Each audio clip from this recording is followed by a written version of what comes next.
Deputy CM Pawan Kalyan పుట్టినరోజు సందర్భంగా doctor BR Ambedkar Konaseema జిల్లా రామచంద్రపురం పట్టణంలో గల జనసేన కార్యాలయంలో ఆ పార్టీ నాయకులు పోలిశెట్టి చంద్రశేఖర్ ఆధ్వర్యంలో ఏర్పాటు చేసిన రక్తదాన శిబిరాన్ని రాష్ట్ర మంత్రి వాసంశెట్టి సుభాష్ ప్రారంభించారు. మొక్కల పెంపకం ద్వారా పర్యావరణ సమతుల్యం కాపాడాలనే డిప్యూటీ సీఎం పవన్ కళ్యాణ్ పిలుపు మేరకు మంత్రివర్యులు సుభాష్ చేతుల మీదుగా మొక్కలు నాటారు. అనంతరం పవన్ కళ్యాణ్ పుట్టినరోజు కేక్ కట్ చేసి శుభాకాంక్షలు తెలిపారు. పవన్ కళ్యాణ్ పుట్టినరోజు సందర్భంగా కొందరు ఔత్సాహికులు రక్తదానంతో పాటు మరణానంతరం నేత్రదానం, అవయవదానం చేయుటకు అంగీకార పత్రాలు వ్రాశారు.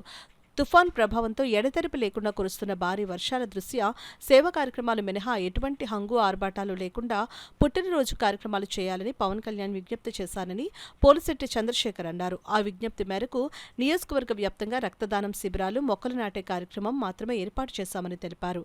ఈ కార్యక్రమంలో గొల్లపల్లి కృష్ణ, అంకం శ్రీను, నారపరెడ్డి బలరాం, రేవు శ్రీను, బొండా వెంకన్న, పోలిశెట్టి శ్రీనివాసరావు, పోలిశెట్టి పెద్దబాబు, పడాల లోవరాజు, జక్కంపొడి బాబులు, వెల్ల ఎంపీటీసీ చిక్కాల చిన్నకాపు, అక్కిరెడ్డి శ్రీను, సిరిగినాయుడి దుర్గాప్రసాద్, మట్టా దుర్గారావు, సెలగల వెంకటేష్, మందపల్లి రాజు, చందు, నేల శివ, గొర్రెల గణపతి తదితరులు పాల్గొన్నారు.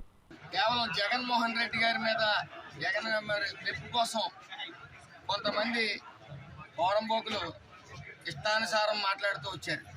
వాళ్ళు నోటుకొచ్చింది మాట్లాడుతూ వచ్చారు. ఇటు పవన్ కళ్యాణ్ గారిని, ఇటు లోకేష్ గారిని, ఇటు నారా చంద్రబాబు నాయుడు గారిని కూడా విమర్శిస్తూ వచ్చారు. మరి వన్స్ ఆ బూతులు తిట్టిన వాళ్ళందరికీ కూడా చేరదీసి మంత్రి పదవులు ఇవ్వటం, ఇవాళ రాష్ట్రలీలలు చేసిన చాలామంది వైసీపీ నాయకులకి రాష్ట్రంలో కీలకమైన పదవులు ఇవ్వటం మనం చూసాం. మరి వాళ్ళందరూ కూడా గడప దాటి వచ్చిన వైనం లేదు. అవినీతి చేసిన ప్రతి ఒక్కరికి గుండెల్లో రైలు పరిగెడుతూ ఉన్న వైసీపీ నేతలందరికీ రైలు పరిగెట్టిస్తున్న నారా చంద్రబాబు నాయుడు గారు, అలాగే పవన్ కళ్యాణ్ గారు, లోకేష్ గారు, వీరెవరూ కూడా ఆ నాయకులు పట్టించుకోవట్లే. విజిలెన్స్లోని అలాగే ఏసీబీలోని కూడా వాళ్ళు క్లియర్గా సాక్ష్యాధారాలతో సైతం దొరుకుతూ ఉన్నారు.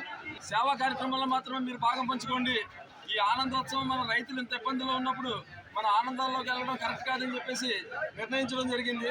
కాబట్టి సేవా కార్యక్రమాలు అన్నట్లోని కూడా మంత్రి గారు ఈరోజు పాల్గొనడానికి సిద్ధంగా ఉన్నారు. మిగిలిన కార్యక్రమాలు కేక్ కటింగ్లు గట్టా ఏమైనా ఉంటే కార్యకర్తలను బాధ పెట్టకూడదన్న ఆలోచనతో, అదేవిధంగా ఎన్ని కష్టాల్లో ఉన్నా సరే పవన్ కళ్యాణ్ గారి పుట్టినరోజుని ఆ వేడుకగా జరుపుకునే ఆనవాయితీని తప్పించే ఉద్దేశం లేక నేను అన్ని చోట్లకి వెళ్ళి కేకులు కట్ చేయడం జరుగుతుంది.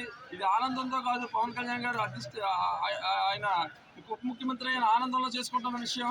కాబట్టి మీకు అందరూ కూడా గమనించాలని కోరుకుంటూ ఇక్కడ ఇచ్చేసిన ప్రతి ఒక్కరికి కూడా నమస్కారాలు తెలియజేస్తున్నాను.